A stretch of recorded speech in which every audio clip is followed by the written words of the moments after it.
महाराज जी, मैंने पढ़ा था कि ईश्वर प्राप्ति के लिए जीवित गुरु से दीक्षा लेना जरूरी होता है। बिना गुरु ईश्वर प्राप्ति संभव नहीं है। तो क्या सिर्फ नाम जप से ईश्वर प्राप्ति हो जाएगी बिना हाँ, गुरु से? नाम जप करो, नाम जप से गुरु की प्राप्ति होगी और गुरु प्रदत्त मंत्र और नाम से ईश्वर की प्राप्ति हो जाएगी। जब तक ईश्वर की भक्ति का बहुत हृदय में व्याकुलता नहीं आती तब तक गुरु की खोज नहीं होती।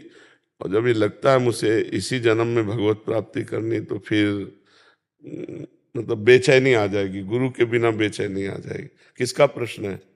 नामदेव जी महाराज जन्म से ही नाम जप करते थे, भगवान के प्रिय भक्त थे। तो गोरा कुम्हार के यहाँ सब संत बैठे थे, ज्ञानदेव, एकनाथ, बड़े सब नामदेव जी सब संत बैठे थे। तो एक थापी होती है जिससे मटकी ऐसे की जाती है।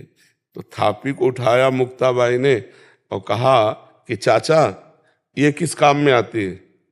तो बोले मटकी कच्ची पक्की है, ये देखने काम में आती है। बोले अच्छा, ऐसे मारा, ऐसे सब संतों के। तो हंस दिए संत जन। और जब नामदेव जी के मारा तो उनका ये क्या है, संतों का अपमान करती हो, एकदम नाराज हो गए।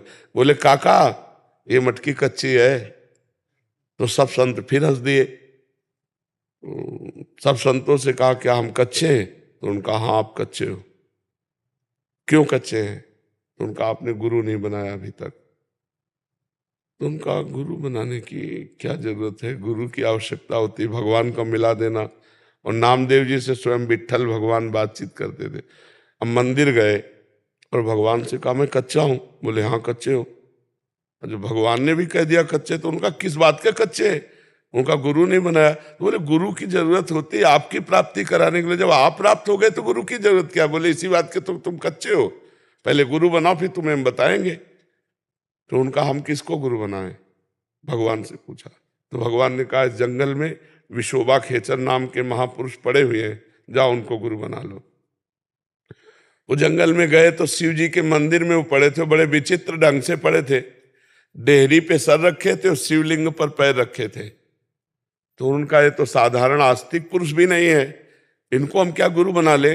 जो भगवान शंकर के ऊपर पैर रखे हैं और डेहरी पे सर रखे हैं, तो थोड़ी आस्तिकता होती तो शंकर जी पे पैर कौन रखता है? तो उनका ये पैर हटाओ शिव जी के ऊपर से। तो उनका बेटा जहाँ शिव जी ना हो वहां पैर रख दो। तो उन्होंने ऐसे पैर पकड़ा, इधर जीव ही किया तो वहां शिवलिंग प्रकट।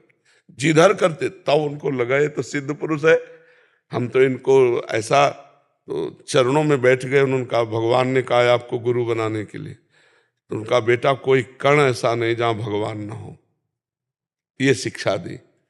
अब उनके दिमाग, सिद्ध पुरुष के वचन दिमाग में बैठ गया। कोई कण ऐसा नहीं जहां भगवान न हो, कोई कण ऐसा नहीं जहां भगवान न हो। एक दिन रोटी पका रहे थे तो घी गर्म करने के लिए गए तो कुत्ता सब रोटी लेके भागा। तो आप घी लेके जा रहे हैं, कोई कण ऐसा नहीं जहां भगवान न हो। तो कुत्ते में भी भगवान है। कहा प्रभु घी लगवा लो, सूखी मत खाओ। और कुत्ता खड़ा हो गया और ये नजदीक गए, घी चुपरने लगे। तो कुत्ते में फिर देखा तो विट्ठल भगवान, कुत्ते में विट्ठल भगवान। तो भगवान ने कहा देखा गुरु कृपा, मैं ही था मुक्ताबाई के रूप में, तो हमसे मंदिर में शिकायत करने आए थे। और आज जब गुरु कृपा हो गई तो कुत्ते में भगवान देख लिया। डंडा नहीं मारा कि हमारी सारी रोटी ले जा रहा है, नहीं, भगवान देख लिया। तो हमें लगता है गुरु कृपा के बिना तो भक्ति, ज्ञान, वैराग्य सिद्ध होना बड़ा मुश्किल है।